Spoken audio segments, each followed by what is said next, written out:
Welcome to In Progress, a podcast to help you grow and learn how to become a better version of yourself. Now, here's your host, Michael Cirigliano. Welcome, everybody, to another episode of In Progress. I'm your host, Michael Cirigliano. We got a special guest on today, Tom Yatteau. He's been day trading for a few years now. How you doing today, Tom? Doing pretty good. How you doing? Doing fantastic. So I brought you on basically because I have no idea about anything to do with day trading at all. I heard that's a phenomenal way to make money if you know what you're doing. How is that going for you, like day trading and all that shit? It's going good. It's tough though. You have to really it takes a lot of work and a lot of time, and you can't really. It's not like get on Robinhood and just YOLO into something and call it a day. If you really want to make something out of it, you gotta put in the work and do a lot of studying. But you could do it. A lot of people do it. Just it has a bad rap. Right, absolutely. What got you into it? So obviously with the crypto, the Bitcoin and everything, that got me into it, and then I lost a ton of money, and I was like, well, it was exciting, so let's see if you could actually do something with this.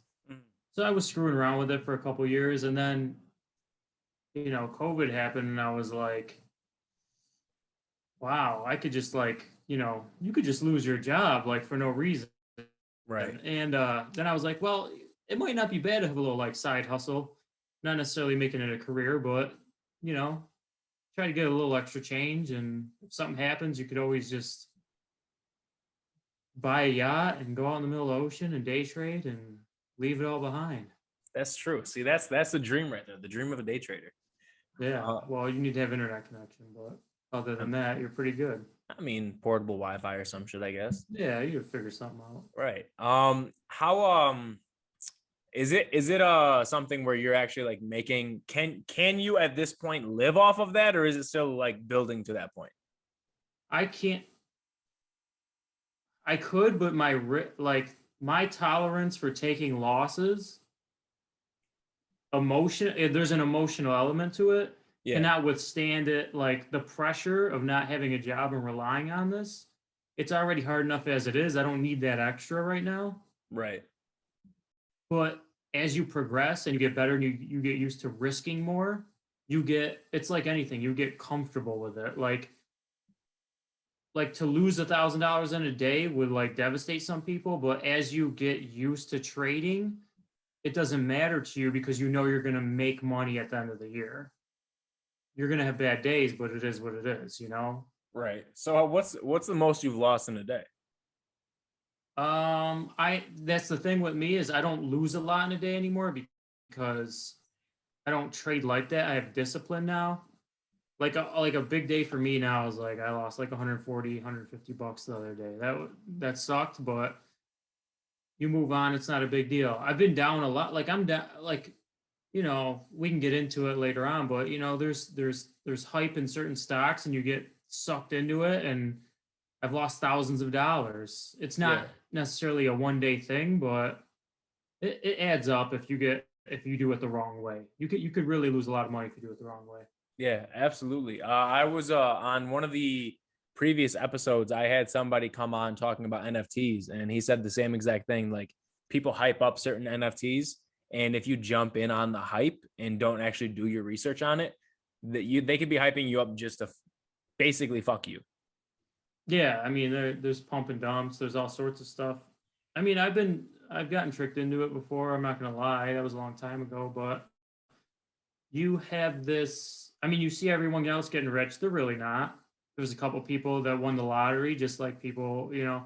It's like winning a lottery. You happen to put money into Dodge, or I call it doggy coin, or Shinuashu coin, Iba. And you make millions of dollars, but it's the same thing as a lottery. Some people pick the right numbers, it's not a lot of people that's happening to. No, if you really get into it, Yeah, I've only heard a few instances where people actually just dumped all their money into Dogecoin or something like that and made a lot of money off of that. And that's rare. I know Antonio, he made I think $2,000 off of Doge just because he dumped he dumped a shit ton of money into it when it was five cents, and he pulled early. He could have made I think 10,000, and he just pulled early. But yeah, Well, he was smart and he got out. Some yeah, people don't do that. I was actually the opposite. I invested, I pulled for a profit, and then while it was still up, I'm like, oh, it's still going up, and then I dumped more, and now I'm down like 300% on Doge. Nah, I know. I've been there. It's tough. I know all the emotions that are linked with that whole thing. Really? It's tough. You see it keep going, you FOMO, and you're like, man, I made a few thousand, but it's like I could have made 10 or 20, and it's like, yeah. And then you get back in, and now you're down 10 or 20, and it's like, exactly. that wasn't worth it. Not at all. No, I'm pissed. I'm sitting on my Doge right now, just hoping one day it goes back up because I'm not pulling at this point. You're part of the bag holding crew now.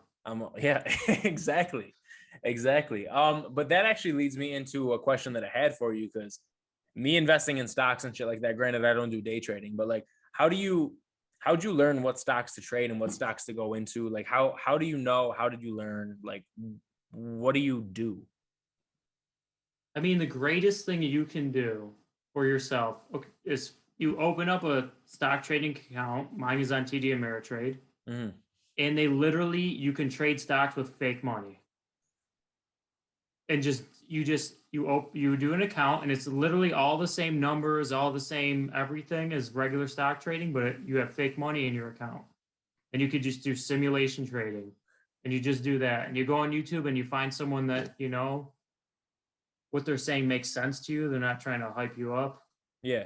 They're actually showing you like, hey, if you do this, this, and this, you can get this, and you just practice the same stuff. And that's how you should get into it. You shouldn't just use your money right off the bat. You should always paper trade. Right. So how long did you paper trade for before you said, all right, it's time to put some real money into this? I did like maybe 6 months. I mean, what you should do is just paper trade until you're comfortable with the platform that you're using, and to where you're not just losing all the time, and then just bump it up to like trading, but risking like $5 or $10 per trade, Now, I thought TD Ameritrade had something in it where you can't day trade. Is that not true? So this is the thing that I don't agree with our government and their genius. Yeah. You could go into a casino, Mm-hmm. 20 grand, 40 grand, 100 grand, and you could put it all on black, and you could walk away a loser, right? And with $0 in your pocket. However, if you want to day trade, so you want to trade, it would be like you buy something and sell something 3 times in a day. Now you're a day trader. You need to have $25,000 in your account. Mm-hmm. And if you don't, they give you, and you do the 3 trades, they give you a warning. And if you keep doing it, then they're like, okay, you're good. You can't trade anymore. Forever. Damn. Yeah. And it's like, well, why? That doesn't make any sense. Yeah. I live in Vegas. I can go into CVS and blow my entire paycheck right now in one of the slot machines. Right. But I can't day trade. I mean, who cares? What does it matter? That doesn't make any. Why do you know why that is? Like what the reasoning behind that law is? I don't know. It's been around for a long time, but just recently they changed it. Like they would give you like 3 chances. So if you like messed up and you accidentally day traded too many times, they would say, hey, slow your roll. We'll give you, a redo up to 3 times. But they just change it for whatever reason. You get 1 shot, and that's it. I don't know why. I can't. It's been around for a very long time, though. So how did you work around that? So what you can do is you can do like long-term trades. So you look at a chart that's further out, maybe not like a chart that's every 5 minutes, but like a daily chart or a weekly chart. And then you would get into a position and you wouldn't close it for like 2 or 3 days. So as long as the trade is not in the same day, it doesn't count as a day trade. So that's how you can get past it. Okay. But once you get good at that, it's the same chart. It's just happening at a faster pace. So you're used to a daily chart. You have a whole day to wait and see if you should get into this trade. Well, now you're you can day trade. So now you have like 5 minutes or 1 minute or 2 minutes. It's, whatever time frame you think is best. It just goes faster, So are you not using TD Ameritrade to day trade then? Or are you just doing those longer term trades? I have the necessary funds to day trade, so I use TD Ameritrade. Okay. And you said that was 25,000 or 2,500? 25,000. So you have to have, at the end of the trading day, you have to have $25,000 worth of whatever. So technically, I guess you could buy $25,000 worth of Microsoft. You don't have 25,000 cash, but you have 25,000 of something.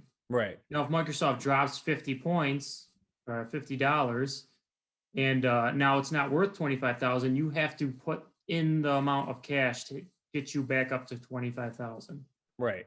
So is that your like safe stock is Microsoft?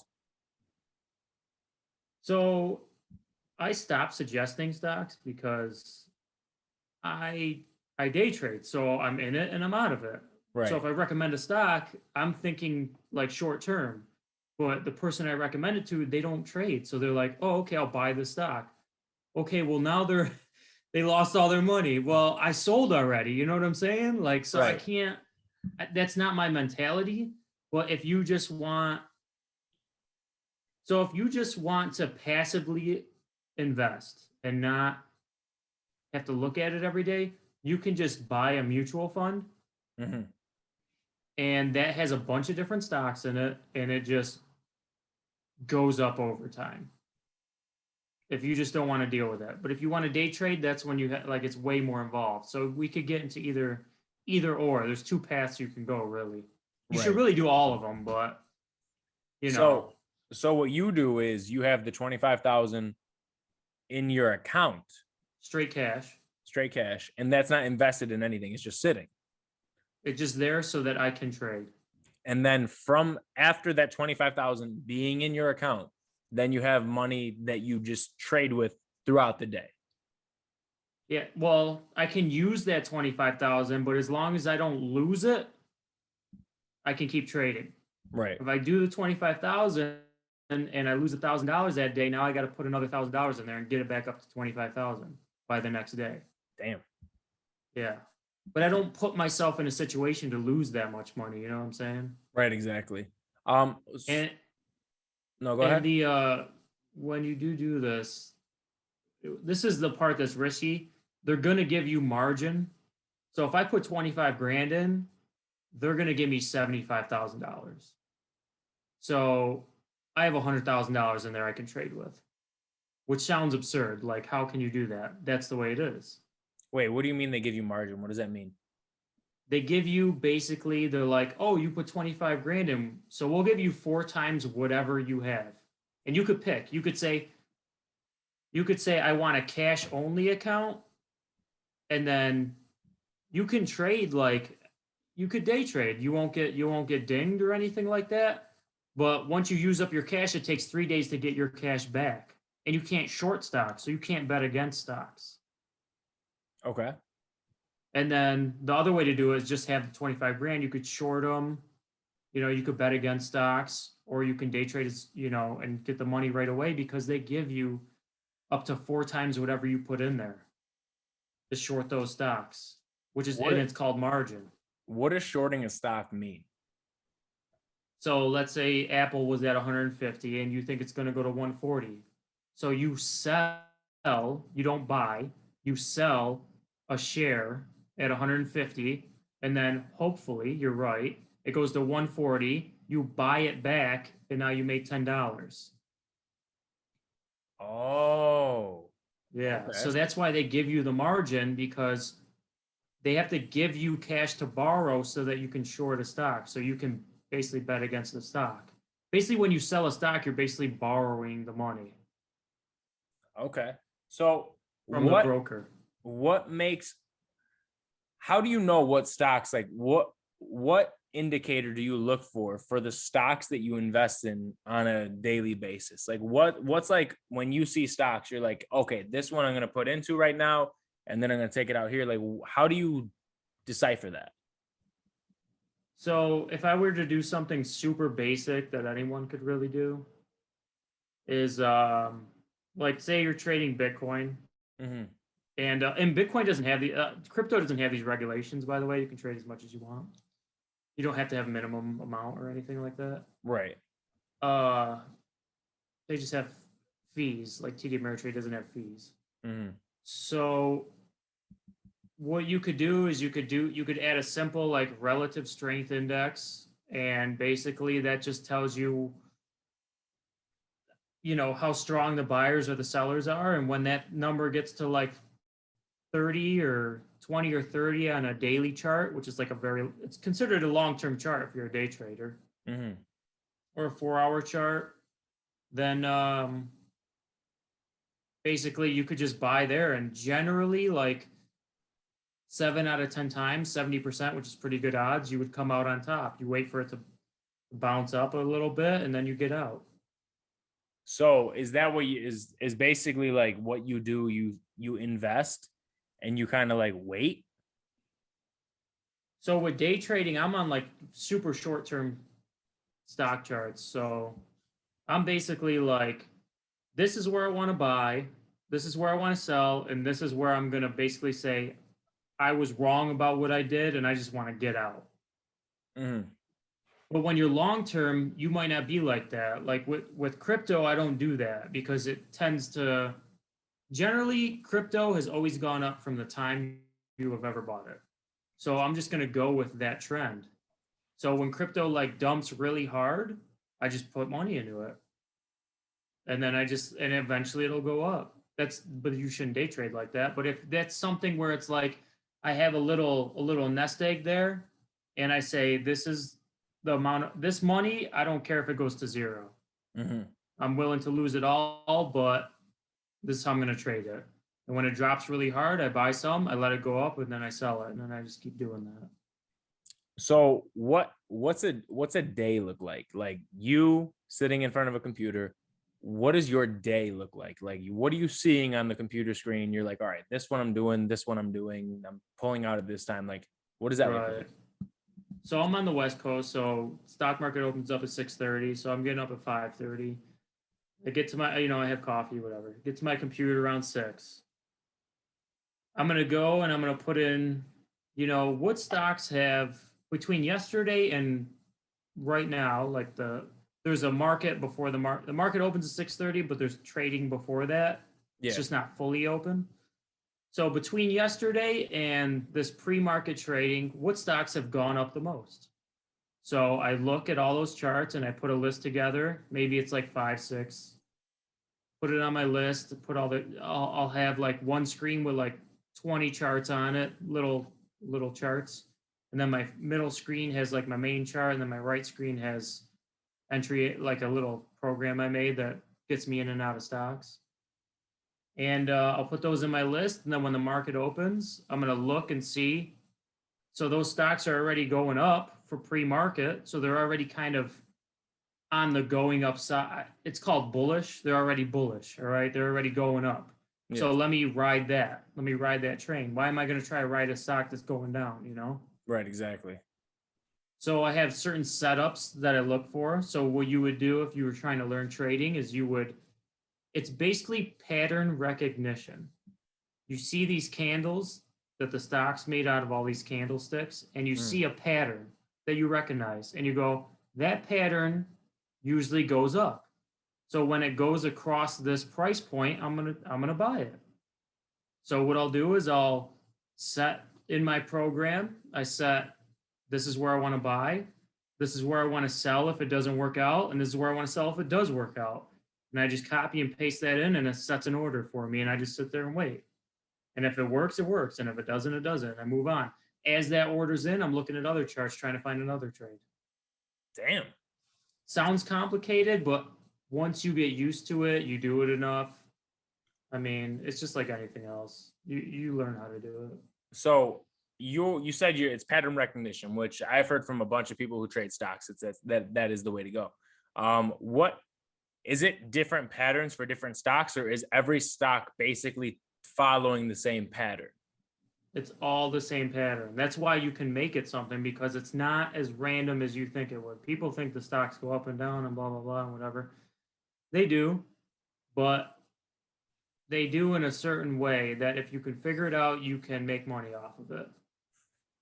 So if you see the same, like I will give you an example. Perfect. I have a 3-bar play pattern. Yes, I have a 3-bar play pattern. Okay, so 3-bar play.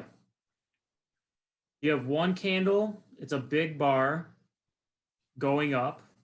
I'm trying to not use too many stock terms here. So if anyone that trades stocks knows what I'm talking about, I'm trying to make it more relative. So you have one big green candle, green, good, going up. Then you have one candle that's kind of like chilling right next to that green candle. Like, man, I'm not sure what I'm going to do. Does the price want to go up or down? I don't know. Okay. Once that price goes above that second, it's kind of like people are like figuring it out. They're like, either it's going to go back down, I'm not going to do the trade, or if it breaks higher, I'm going to do it. Mm-hmm. So you're basically emotionally on the same plane as a bunch of people right now. Right. Which is what you want, because you're all going to put money in when it goes to this one point, and it's going to make the price go up. Mm-hmm. So once it breaks that second bar, I'm going to enter the trade. So and then breaks I'm going to have a second bar means that third bar is lower than the second bar. So the first bar is huge green, then just a regular, I'm assuming, red bar? It could be red or green, but it's going to be like, I would really have to show you a picture of it, but it's going to be in the top part of the first bar. And then the third bar is going to break above both of those bars. Break above? Yeah, it's going to go above, as in the price is going up. Yes. So I'm going to get in right as it breaks that. And the price is going up, and it's going to carry me with it because everyone got in right there. Then people like you are going to FOMO in because they see it going up, but I already been in. You know what I'm saying? Uh-huh. So that's where the learning comes in. Okay. Whereas people that don't know, they're FOMOing in. They see it. Oh, now we're on the 5th bar and it's still going up. Now I'm going to get in. You're just making me more money. I've been in for a minute now. Yeah. And then eventually it gets to a point where I'm like, I'm good with this amount of money, and then I sell. So is the amount of money that you're good with, is that predetermined, or is that like, know, it's not really going to go higher? After so many years, you can kind of mess with it a little bit. Mm-hmm. But for the best, so I want to make this a career, right? So I need to know exactly what I'm going to make and what I'm going to lose every year. So I want all of my trades to be predetermined. Mm. So when I get into a trade, I go, I want every trade that I get into, we'll use a small amount of money. I will risk $5. That means if this trade doesn't work out, I'm going to lose $5. If it does work out, I'm going to make 10. And that's when I'm going to sell. I always want to make double what I'm risking. Mm. So that way, even if I'm only 50% right, I always win, because all my winners are double and all my losers are half. So you only have to be right 50% of the time. Okay. Now you can literally flip a coin and be right 50% of the time. Exactly. So with now in terms of stock price, so say you put that $5 in and the stock is $5. And so are you then setting it so that it sells at 10 and it's also selling at like 7.5? So it's all relative. So the risk is determined by how many shares you buy. So if you buy at $5 and you're saying if it drops $1, I want to get out. So you have 5 shares. It drops $1. You lost $5. You got out. It's all relative to how many shares you buy. Doesn't matter if the stock's $1,000 or $5 or whatever. I mean, the problem you run into is if you trade too small, like $5 or $10. Sometimes you're trading $1,000 stock. It moves $50. So you can't make that work with your minimum. You know what I'm saying? Right, exactly. Like the minimum it moves is more than your minimum. It's not possible. Right. So that limits you a little bit, but there's so many stocks out there. You don't have to worry about that till you get better. Right.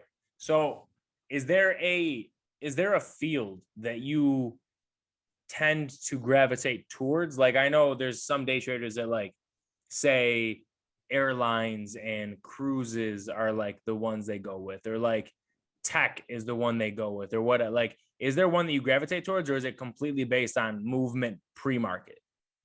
Yeah, mine's all pre-market, but generally they move together. So like if the airlines are moving, they're moving together.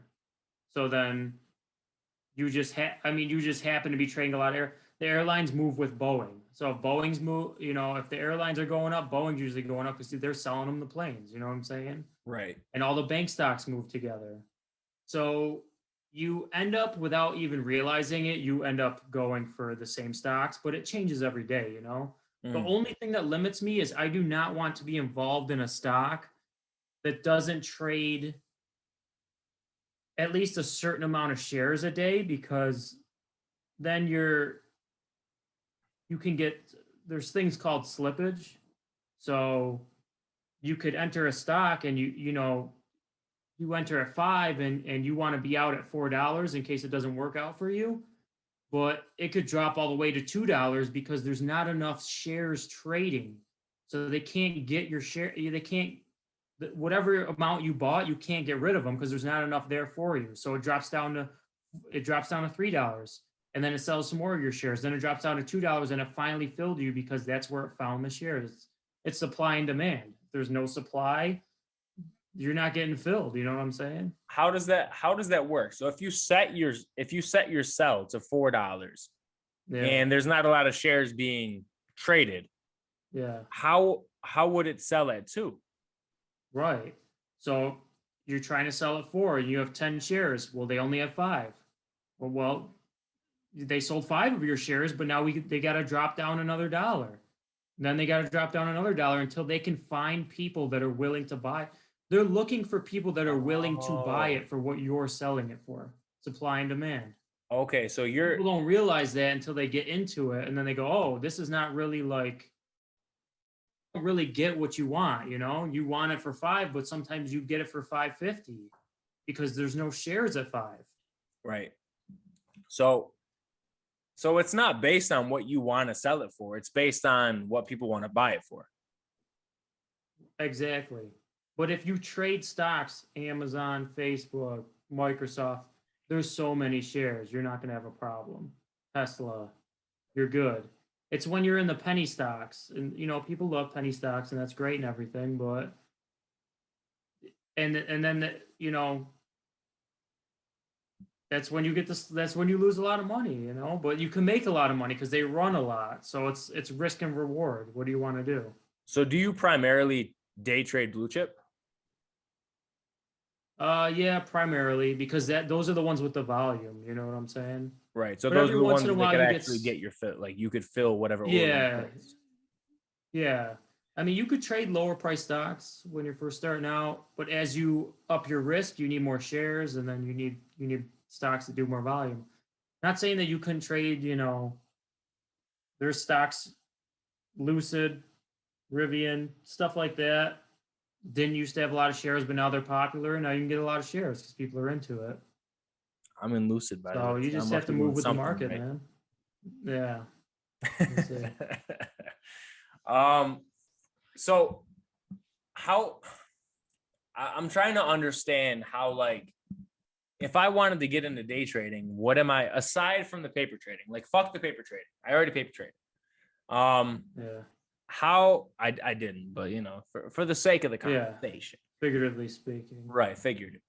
How would I, like, what? So you're saying like blue chip stocks are safer to invest in because like Apple, Microsoft, all them, there's just more stocks, there's more shares, so it's more likely that whatever order you place, like sell it at $150, sell it at $160, there's more of a chance of somebody trying to jump in at that price because there's so many shares. Yeah. As you move the amount of money you're willing to risk up, that's what you're going to trade. But, there's so many stocks. I mean, it's not always going to be blue chip stocks. There's so many to go through and every day. Some that are usually not moving a lot. Others are usually all of a sudden they have a lot of shares. So you're always going to be trading different stocks. Now, if you just want to passively and like if you have a 401k, you just want to do that. You want to do a Roth IRA. You want to buy mutual funds. You're not really an active investor. That's when you just buy Microsoft, Apple, Amazon. You just don't have to worry about it. You buy Verizon, they give you a dividend. You collect every 4 months, you collect a certain amount of money. So do you have any long-term investments, or is it all day trading essentially? Day trading's whatever, but when we had that big flu dump, in 2020, I just bought a lot of Microsoft, Apple, Amazon, because it's like, yeah, shit's bad now, but it's Microsoft. What's gonna happen? It's Apple. You're gonna throw your phone out tomorrow? Right. I mean, exactly. It's pretty obvious what to buy. And then did you invest in the stocks for the people that created the medicine for the flu? No, actually I didn't, because I didn't know that it was going to be that big of a deal. I didn't think it was going to be like, oh my God, like it's going to be such a thing that we have to do. So I didn't do that. And those stocks are biotech stocks. And generally before this whole situation happened, super volatile. Like, I mean, you could buy it for $50 one day and then you wake up the next day, it's $30. I mean, that's crazy. Like things don't move like that, but those stocks do. Like you could really get messed up in biotech stocks. That's why I would never long-term trade a biotech stock. Yeah, you can make a lot of money, but you don't want to wake up 50% down when you put on a $5,000 position. Now you're down $2,500. I mean, that's not expected. You can't plan for that. Exactly. So you should be and the thing is, once you build up a nest egg of winnings and you've made enough money, you can be a little bit more risky with it, because you're not losing your money, you're just losing the money you made off the market. And that's the way it's all part. It's like the rich get richer, Yeah. You get richer because you're able to risk more, because you have a bunch of money that you just made that's really not your money, Right. You made it in the stock market. So you do those riskier plays. It sounds like living in Vegas has made this this almost sounds like a game to you. I think it like a career or a job. Yeah, but it sounds like you're betting. Yeah, it's kind of like you're betting, but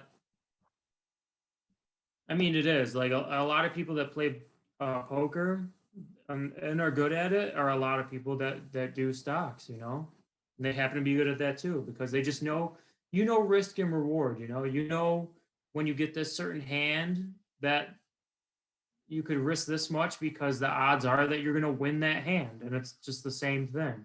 Right. So what like made you gravitate towards day trading and stocks and shit like that? Like, what was that thing that was just like, oh, I'm going to do this? Like, what was that for you? I mean, I always had an interest in stocks. But once I went through YouTube and I went through a bunch of different people teaching things, and then I found one that I liked, and you kind of end up becoming the thing that you learn. So like the channel that I went after, and then I eventually subscribed to it. I subscribed to their, you pay and then you trade with them throughout the day. They trade like for 1 hour in the morning, and they trade off 1, 2, 5-minute charts, 15-minute charts. And, they make a couple grand, and then they're done by, if I'm starting at 6:30 in Vegas, I'm done by 7:30, 8 o'clock, and I can make $1 grand, and then I can go to work and work my day job and just do it again tomorrow, So that was do this shit for like an hour? And you make only $1 grand? Need an hour sometimes. Honestly, you can make it in a couple minutes, but Really? You can lose it in a couple minutes too. So it sounds like some magical thing, but it's it takes years of learning, and I track everything, and I try different like strategies. Like, what if I did this? And then I just write it down and I track it for 6 months and see if that would have made me more money. So it's a process. Damn, that's really in depth. Yeah, it's how much you want it, you know. Right, exactly. So are you trading like by like 1 minute increments, 5 minute, like what time increments are you trading in right now where it's like what are you tracking? Generally, I'll just put up like, average day has about 6 or 7 charts before the trading day opens. Mm-hmm. And I'll start them all out in the 1 minute chart. And then I'll just watch it. And, the bell goes off 6:30 and they start moving, they either go up or down, sideways, whatever. I just watch them. And if I see a pattern I like, I'll jump in on that minute and then I'll be out the next minute. But if that doesn't work out, switch to the 2 minute chart, see if there's a pattern there. And I keep bumping it up. 2 minute, 5 minute, 15 minute. I tried 10 minute. I tracked it for a year. It never made me money. I stopped looking at it. Things like that. 15 minute makes me money. So I'll go up to that. Then after that, I'm pretty much done because 15 minute, a minimum pattern for me is 3 bars. So that's about 45 minutes right there. Right. So that's my day. You know what I'm saying? By that time, I would have found something else. Or that's my last trade, Right. Did you trade today? Or no, market's closed on today, right? Yeah, Saturday is closed. Traded yesterday. So tell me, what did you trade yesterday? Like, so prime example, yeah, you don't have to trade every day. You can be there. Well, I mean, you should be there every day because the odds are you need to be there every day, and then over time you make more money. But I didn't find a trade that I liked, so I just chilled out and I didn't force it. Generally, when you force it is when you lose money. mm-hmm. But I did have I played some options. I do credit spreads and got my ass handed to me. But that was the first time in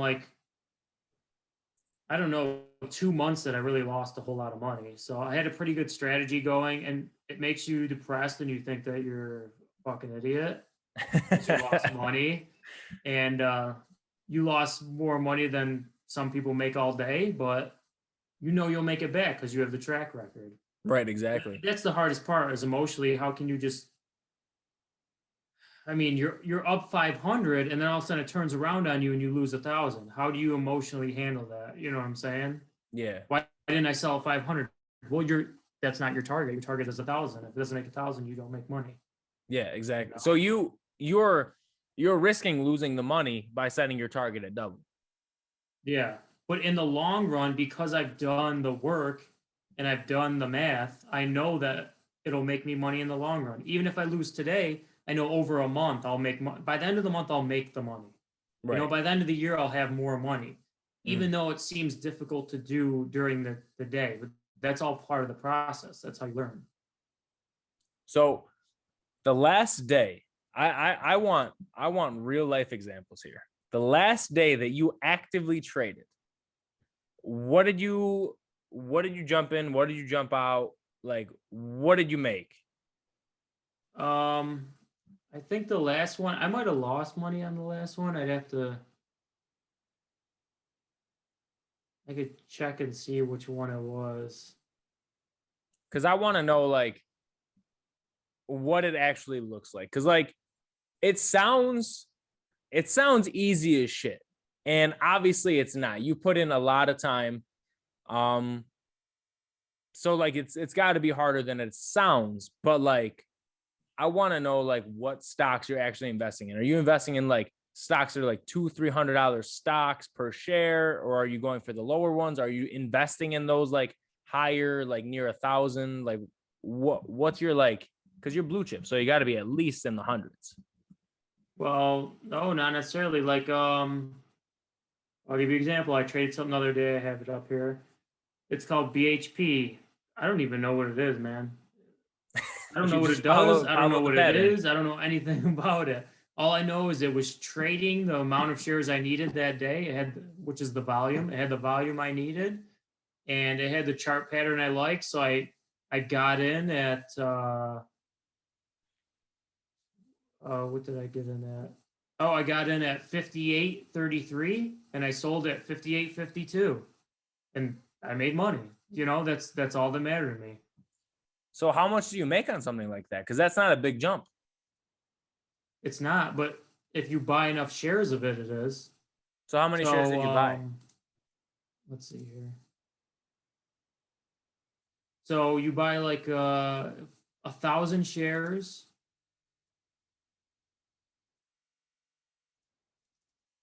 So you dropped $50,000 on the share or on the stock.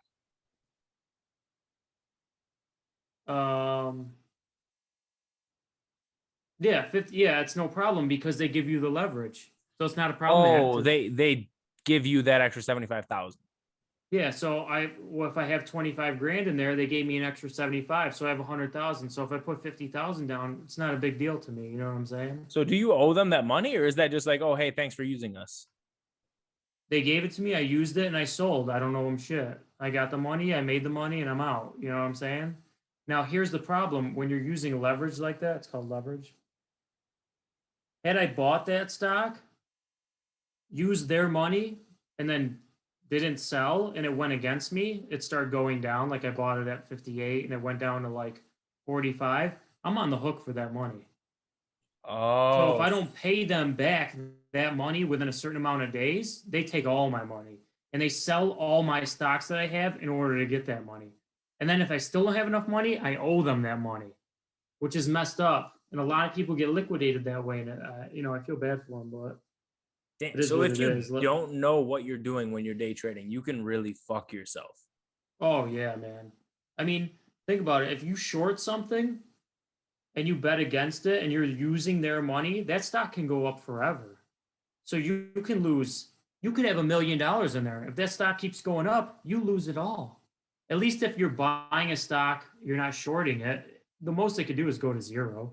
Right. So you at least know what you can lose max. Right.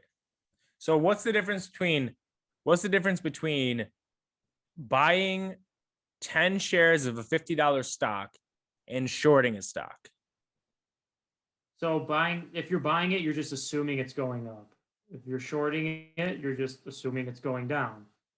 So if you short it, you want it to go down, and when it goes down enough, you have to buy it back because you sold it originally.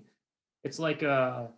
But if you never bought it, how do you sell it? If you know exactly, they lend you the money to sell it. That's why you need the leverage. That's the money they're letting you borrow. That 75 grand is so you can short. They're gonna. Oh, so you're buying it using their money and then immediately putting in a sale for it at a what's it called? A sale limit, a low limit. When you short it, yeah. Like a limit order, yeah. Limit order. So you're putting a limit order in. Say it's a $50 stock. You're putting a limit order in for like 45. Yeah. So wait, you buy it at 50 and sell it at 45. You sell it at 50 and you buy it at 45. So they give you the credit basically. How do you sell it though if you don't buy it? That's shorting a stock. That's how you short a stock. You sell it. You sell it first. So and you use the money that they let you borrow. So if you find a stock for $50, you can go into that stock and hit sell. Yes. Even though you own none of it. I own none of it. I'm literally and then betting they give against you that money. Yeah, they're literally gonna say you shorted this for 50 and I could sell it for 45 and I get that $5 difference. Damn. But if it goes against me, if it goes to 55, now I owe them $5. And if it goes to 60, I owe them 10. And if it goes to 100, I owe them $50. You know what I'm saying? It could just keep going and going and going. You could just keep owing them more and more and more and more money. And you can never override that limit that you put on. So if you didn't put a stop loss, which is like, hey, if it goes to this point, I'm out. I don't care how much I lose. It's just an unlimited loss. That's the risk in shorting stocks. So have you ever shorted a stock? Yeah, I do all the time. So why do you always want to this go? Detrimental, scary fucking thing that it's you're scary telling as hell, me man. is something that you regularly do. I would do it every day if it made me money. It doesn't matter. If the setup's there, you got to do it. You don't have a choice. Because you might not get that setup again. What? How the fuck do you know that it's a safe bet? You don't, but you base it on the things you've seen over time. That's what I'm saying. It's all about pattern recognition. You see certain things and they happen over and over. And then you go, hey, I know if I do this, the chances are this is going to happen. I'm going to make money. Have you ever shorted a stock and got fucked? No, I've never been that stupid. I mean, I've shorted and lost money, yes, but I always put a stop loss in.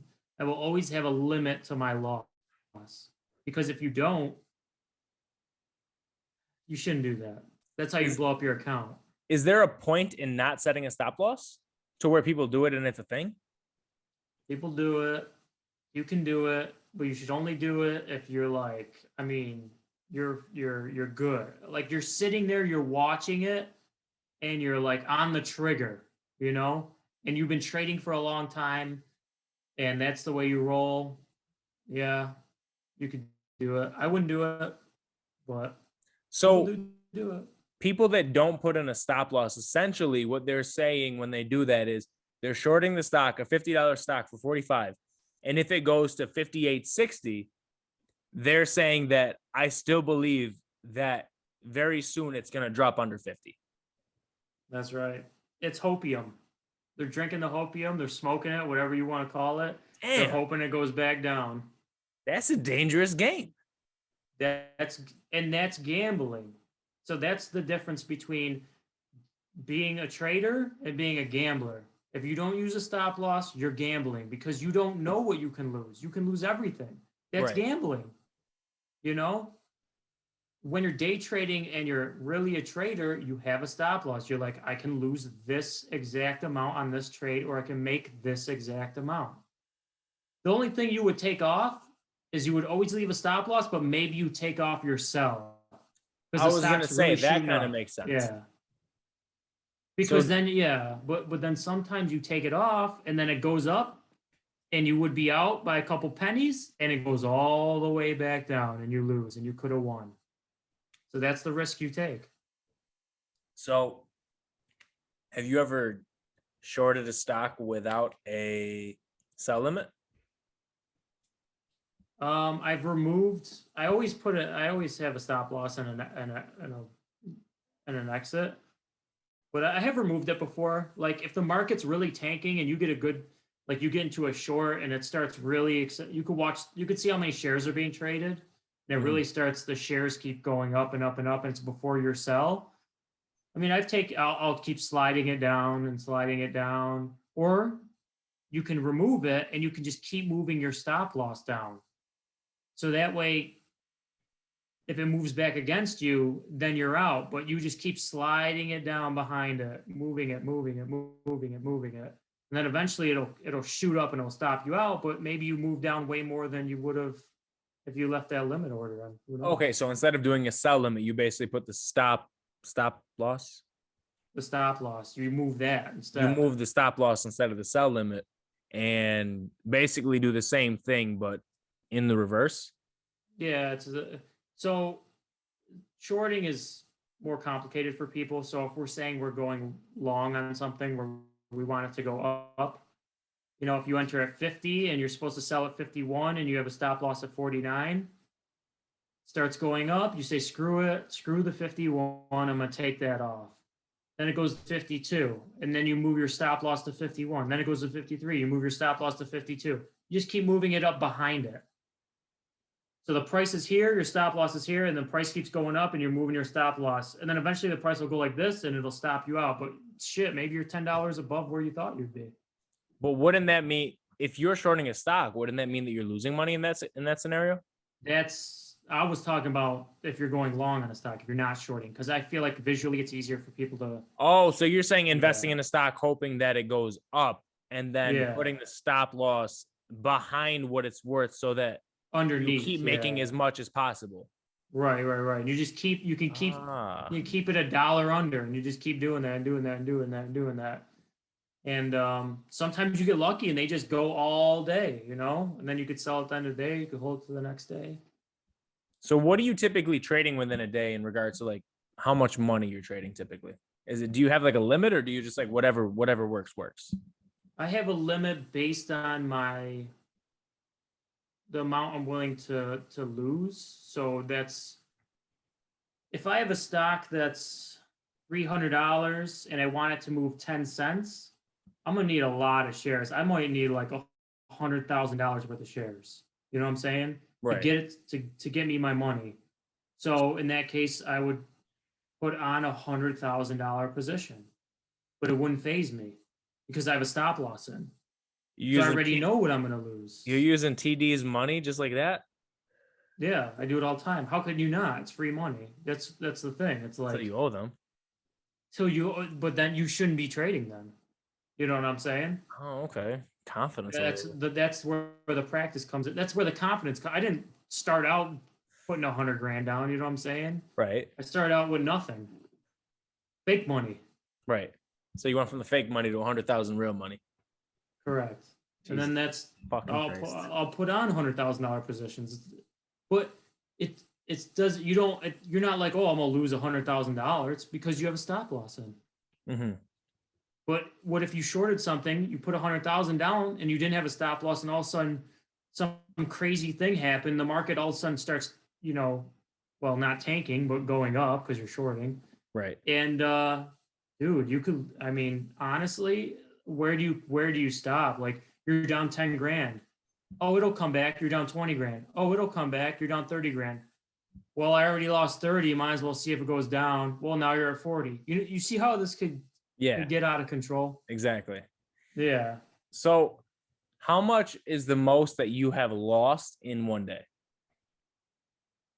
See, I don't have a good number because I don't know, $500. It's not a lot because I always limit myself to what I can lose. You know enough in trading to where you're really never losing a significant amount of money.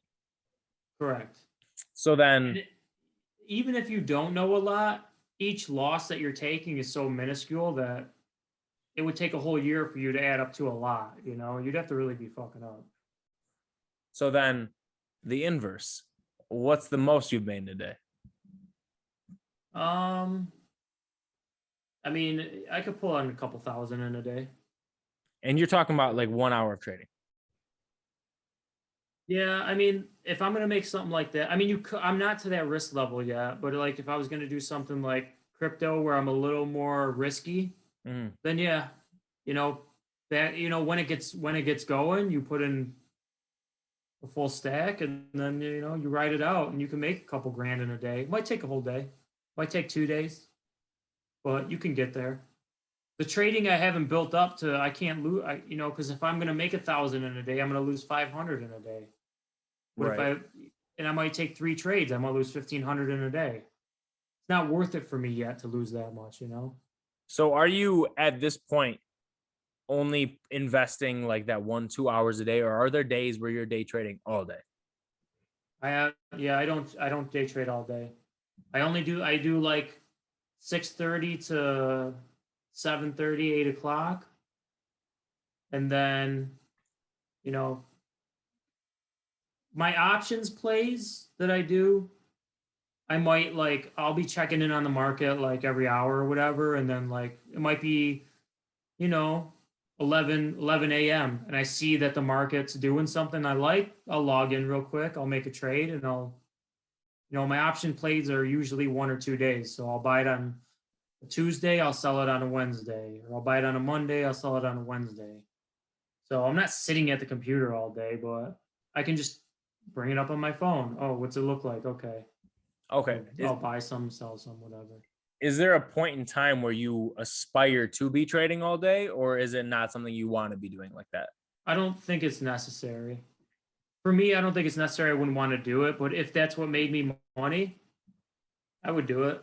Because I mean, if you're making a couple thousand in an hour, couldn't you then just, that same thing, couldn't you then be making, like, say you make 2,000 an hour, couldn't you technically be making like $16,000 a day? Not really, because if you're really good and you can trade all day and you can do it, cool. But the biggest, fastest moves happen within the first 2 hours. That's why I'm trading the first 2 hours. And that's why I can make that money. After that, after the first 2 hours, stocks kind of find their way. Some keep going up and stuff, but a lot of ones go sideways, or they just there's too much up and down to really pinpoint trading over and over and over and over. And if you Gotcha. did, it wouldn't be $1,000. It'd be like, I did this for 100. Now here's another trade for 100. Here's another trade for 100. It would add up, but not like in the morning. In the morning, they're like, the first hours, stocks are either shooting off or they're tanking. And that's when you can really capitalize on that. So you're essentially choosing to trade in the most volatile time of the day. It's the riskiest, it's the most volatile, but higher risk, higher reward. And I don't want to be Vegas sitting here mentality. I have a job, you know what I'm saying? Right. That's true. So I just want to get in, get it done, and move on. And then eventually, if I make enough doing this, and I don't have to work, then I can maybe sit at the computer longer and try and find those longer term trades. Is that something that you think you can do in the future, or is that something you don't even want to bother entertaining? No, I would definitely do it if I had the time, but you have to literally sit at the computer and stare at,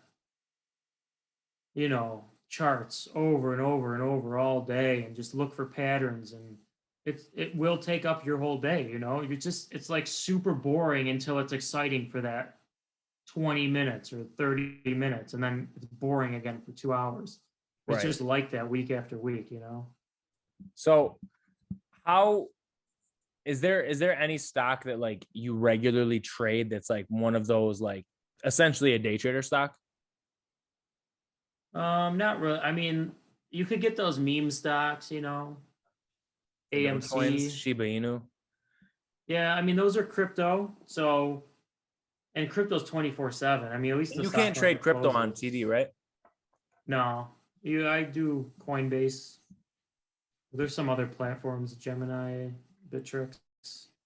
There's a few other ones, but I like Coinbase. But you can trade 24/7, like 2 a.m.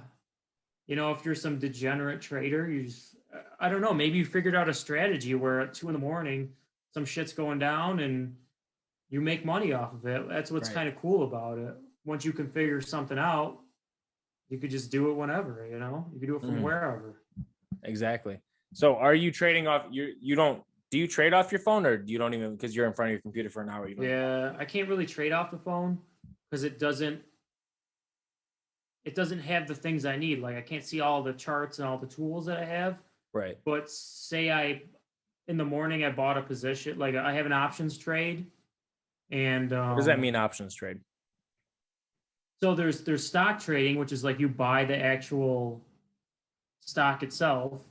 And then there's options, which is like it's a contractual obligation to buy the stock at a certain point. It's kind of a little bit complicated to explain. As far options are tough. I just really started them, but they've been pretty successful for me.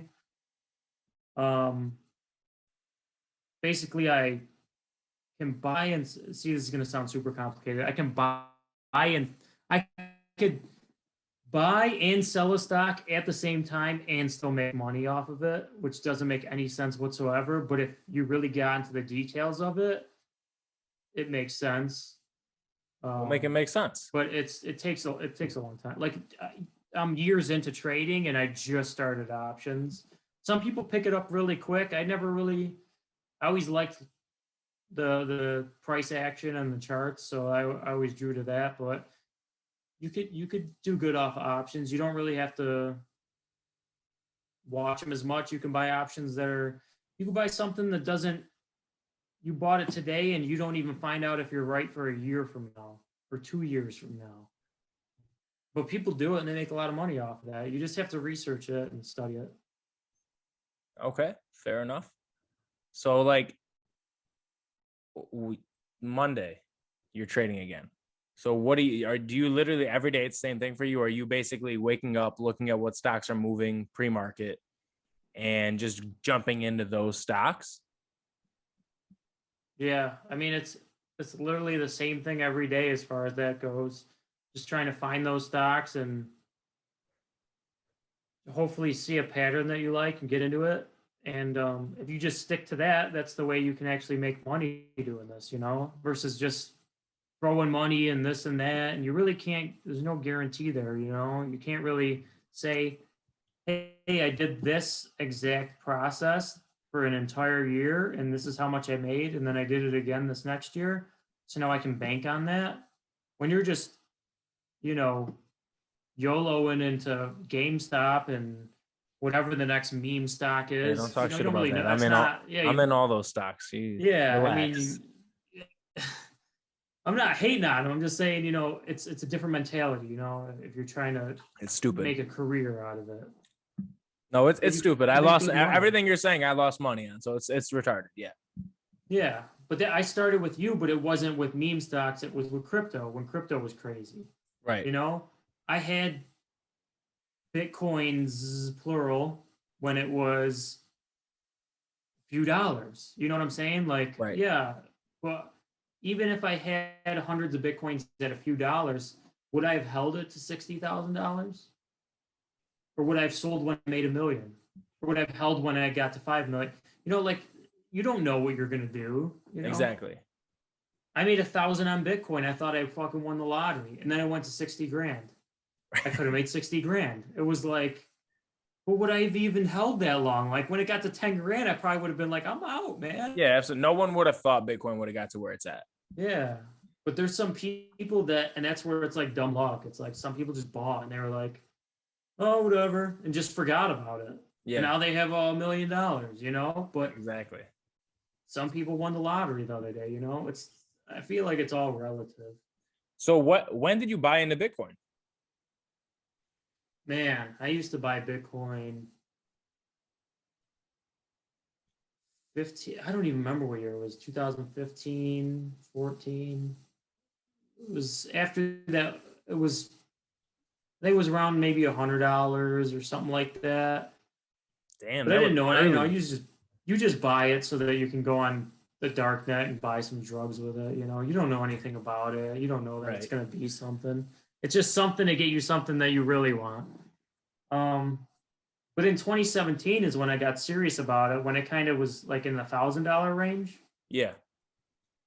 And I bought tons of Litecoin when it was really cheap. Like it was $15. Now it's like 150. I could have made like 100 grand. I think I made like $1,000 and sold it. $1,000 was like my shit. Yeah. Man, made 1,000. Let me sell. Made 1,000. Let me sell. And then absolutely things went to like 70, 80. Could have made 100,000. But you can't dwell on it because then you'll just be depressed and want to kill yourself. And there's people that have, I've read some stories. Like you go on those forums, you go on Reddit, and there's some people that have been in some tough shit. You go on the stock trading forums, and there's some people that really, there's some sad stories in there, man.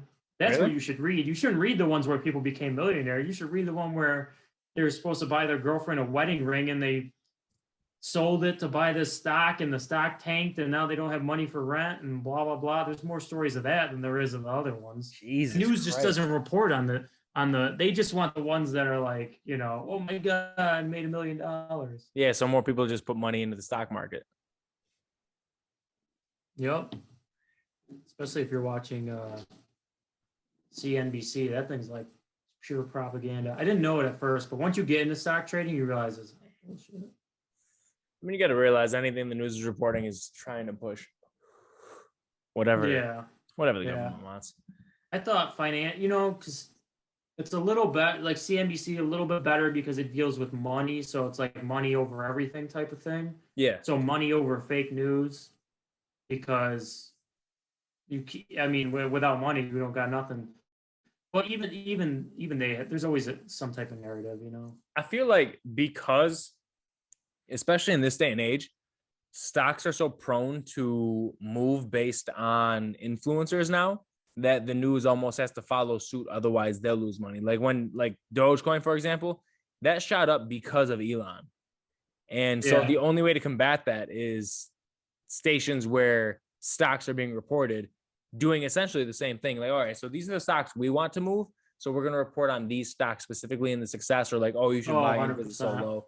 Same type of shit. Because like nowadays, like Twitter, Instagram, TikTok, those are the ones that are pushing like younger people into stocks. So the only way to combat that is for the older generation that's in the stocks doing the same thing.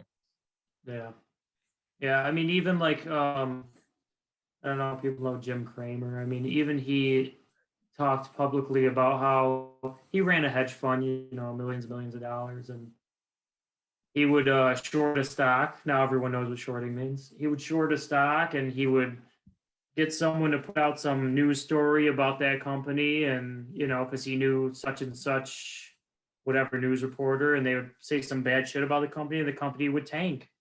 He had already shorted the day before, so guess what? Now he's just running to the bank and cashing in. So it's all a racket, Damn, that Yeah. almost sounds illegal, It almost does, doesn't it? but it's I mean, not. there's certain politicians that have a lot of money, and I don't know how they got all that because they only make a few $100,000 a year, and they seem to be worth a few $100 million. But what do I know? I don't know anything. It's just the things I see. So And the more you get into this, the more you realize it. so the illegal part of stocks is Ponzi schemes, right? Well, insider trading would be the cream of the crop. What does that mean? Just what's about to happen? Yeah, basically, you know what's up. Like Martha Stewart knew some shit about her company and she sold some stock, and then it happened that the company did whatever. I don't remember the details about it, but it was something of that nature. You know what I'm saying? Damn, that's something that I wish I could do, Yeah, me too. but it's unfortunately not the reality.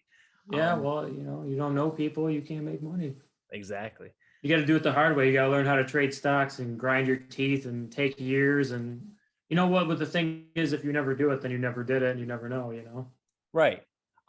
So that actually brings me to my next question. So anybody that wants to get into day trading or trading stocks in general, what's some advice that you would give them? Use your stop loss, number one, first and foremost, because if you don't, you lose all your money and then you can't trade. Other than that, set up your paper trading account. TD Ameritrade. There's other ones, Charles Schwab. I don't know. There's a bunch of them. E-Trade. Paper trade. Make sure you take good notes on everything you're doing. What I would do is I would try and find a YouTube channel, watch a bunch of YouTube channels, people that day trade, people that are successful, that prove they're successful, that don't just talk shit. There's some that actually show that they're doing it. They show, oh, I got in here, I got out here, and blah, blah, blah, I made money. Find those ones and see what they do, and use them as a mentor. You have YouTube. You can do anything with YouTube. You can learn anything. Whatever you want to become, you can do it. If you can watch it, you can learn it. It's not like, back in the day, people had to read books. I mean, people learn that way, but if you can see someone, I'm a visual learner. I feel like most people are visual learners. Yeah. Charts are visual. It's going to be hard to read a book and see it when you can see someone doing it live right in front of you. So I feel like nowadays you can, as long as your IQ is above 85 or something like that, you can pretty much learn anything. That's a pretty low IQ. So I think not trying to knock anyone with low IQs like 85, but I mean, it's all right. That's why we had you on the podcast, so that you can teach the people with under 85 IQs. If I had a higher IQ, I wouldn't be on this podcast. I'd be on my yacht, Sandra Pay. Well, you could be on the podcast on the yacht. No, I wouldn't waste my time. Oh, well, excuse the fuck out of me. No, that's cool. I like it.